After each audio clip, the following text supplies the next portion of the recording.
Nowadays, I can even drop my 100,000 for the month of January now.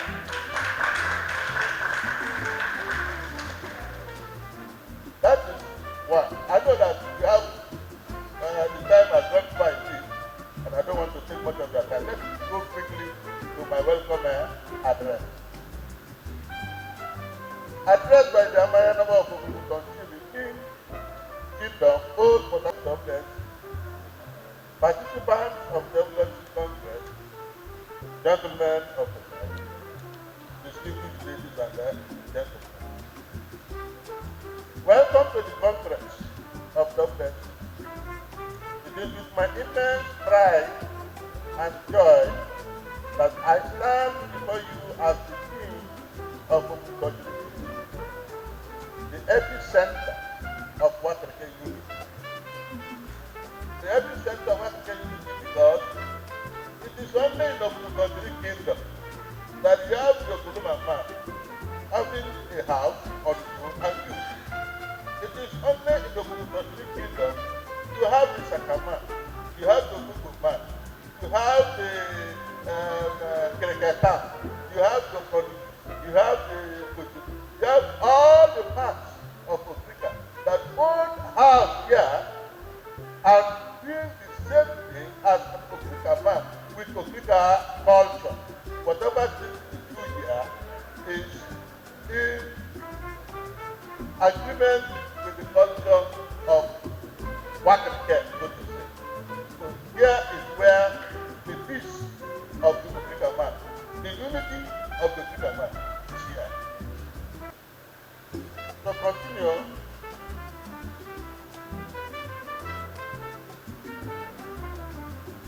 Today, we are gathered not just to celebrate our identity, but to reflect on our journey and chart the path ahead.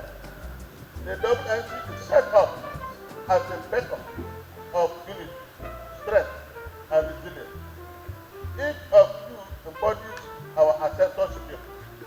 Move forth tirelessly to preserve our culture, birth, and legacy. As we engage in discussion today, let us remember the responsibility we hold for future generations.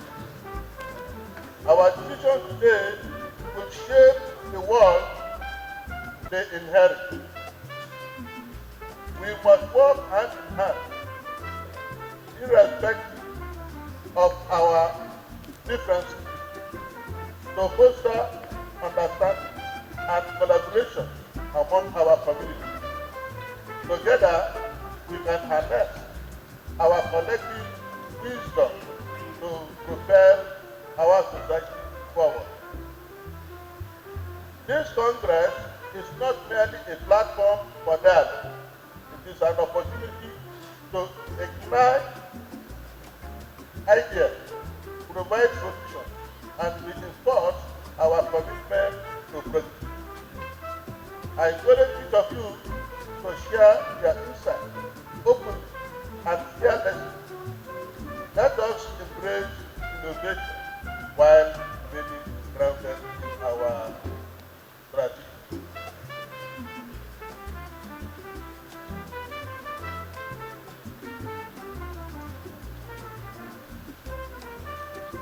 Under this, 12 areas we want to focus on.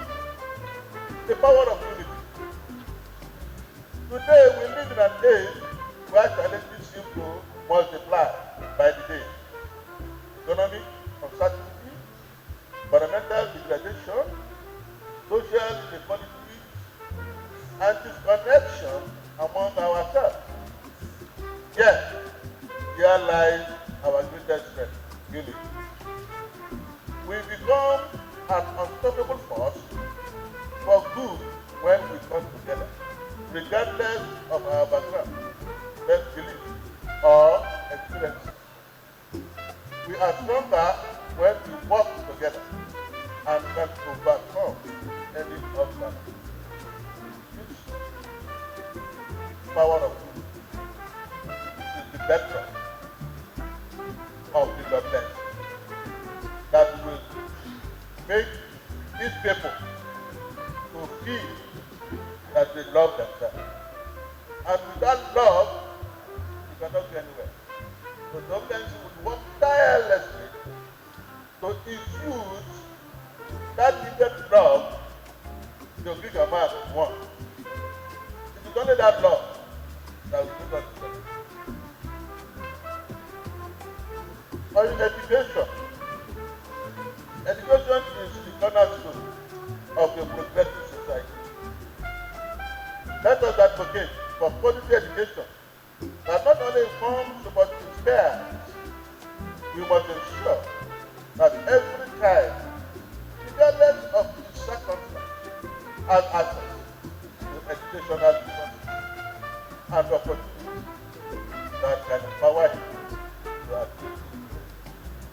This directive goes to the Director of Education under WS. This is already a point back to the director. Every year, the director must look at this and know what and what he has achieved in that directorate. Number 2, health and well-being. Access to health care is a fundamental right. We must work towards building a robust healthcare infrastructure that caters to the needs of every individual. As a role to play in this journey of development, I urge you all to engage actively, volunteer in local initiatives, attend town hall meetings, and share your ideas. Collaboration among stakeholders, government, NGOs, business, and residents is paramount. Together, we can harness our collective resources, skills, and knowledge to build a better call to action.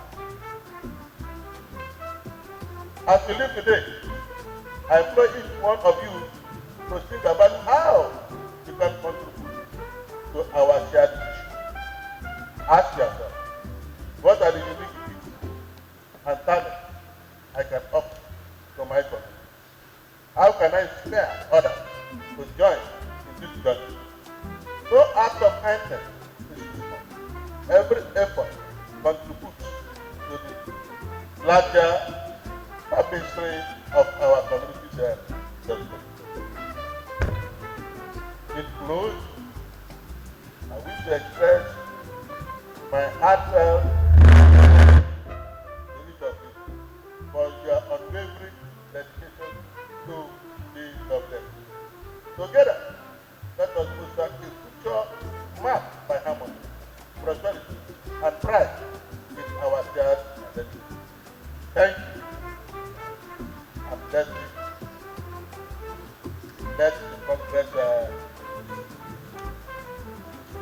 long live River State, long live Wakirike National, long live Wakirike Nation. Our fathers warned us to keep our eyes wide open and on the ground, and to keep our ears also wide open. We do not need to cut the love of others. Let us remember our experience that a strong man does not start a fight. He keeps the pace. And so, the hero who obeys these fundamental principles of nature and serves the truth will always triumph. But goodwill message to WNC on our inauguration, they said the following: let the Wakirike fathers warned us to keep our eyes wide open and on the ground, and to keep our ears also wide open. We do not need to cut the love of others. Let us remember our experience that a strong man does not start a fight. He keeps the pace. And so, the hero who obeys these fundamental principles of nature and serves the truth will always triumph. Professor Joseph Wakirike Ajenka Omebata. Thank you very much. All of us can peacefully pursue our economic developmental aspirations in partnership and demand accountability from the corporations operating in our territories who have, over the years, employed and used divide and conquer tactics and approach in their relationship and dealings with us. We must extend a hand of friendship, brotherhood, and cooperation and partnership to our neighbors so that we can coexist peacefully and collectively, tackle shared and common challenges, and focus more on shared opportunities and collective growth. Our future in education and science. What we lack and desperately need in Nigeria and across Africa is the capacity and capability to translate our educational training and skills to cooperate, to create and build things that equip us to conquer our environment and embrace our lives. Hold ourselves, children and generations yet unbound. Therefore, I implore us to be open and minded and engage in honest conversations about our challenges vis-a-vis our hopes and aspirations. The American man is not monolithic, politically or otherwise. We are people of diverse political and social views, but the politics in us must be bigger than our political affiliations. Our politics must attract and bring infrastructural development to ourselves, position us on a path of global competitiveness, and keep us vigilant and insightful. Those who control our global institutions understand that collectivism creates a space for individualism to strive. That is why they practice group politics. The Wakirike man must engage in politics in a manner that honors the sacrifices of our forebears. Who is advocating for our children? Whose responsibility it is to plan for the future of our children? We must intentionally step in to fill the gap, to shape and mold the future of our children. What is the Wakirike nation known for? Do we even know what area or sector of the Nigerian economy that we have a competitive advantage? Considering the place of the military in the overall scheme of things in Nigeria, how many of our sons and daughters are encouraged yearly and where necessary sensitized to enlist in the military?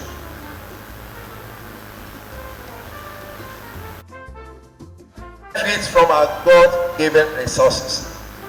The Wakirike people have suffered and endured decades of untold hardship and irreparable damage due to the operations and activities of Wakirike Refinery and the LNG in our communities, and we have nothing tangible to show for it.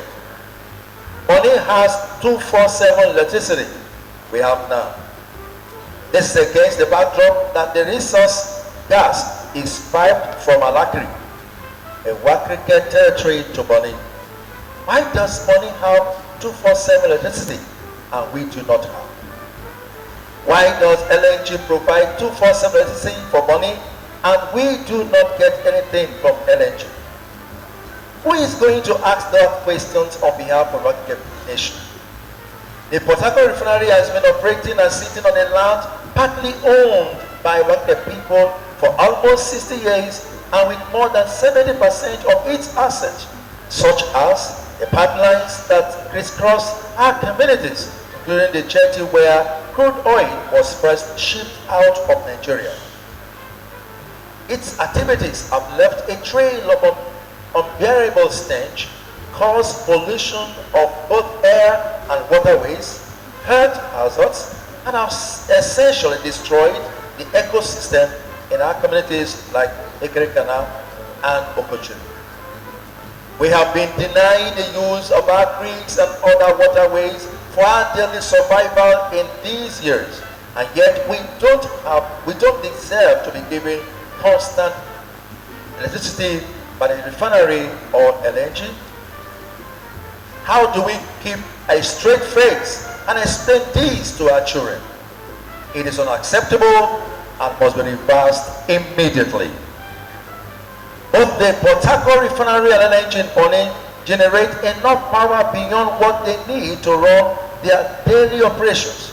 They can easily add us to their grid without any interruption to daily operational activities, and we must insist they do.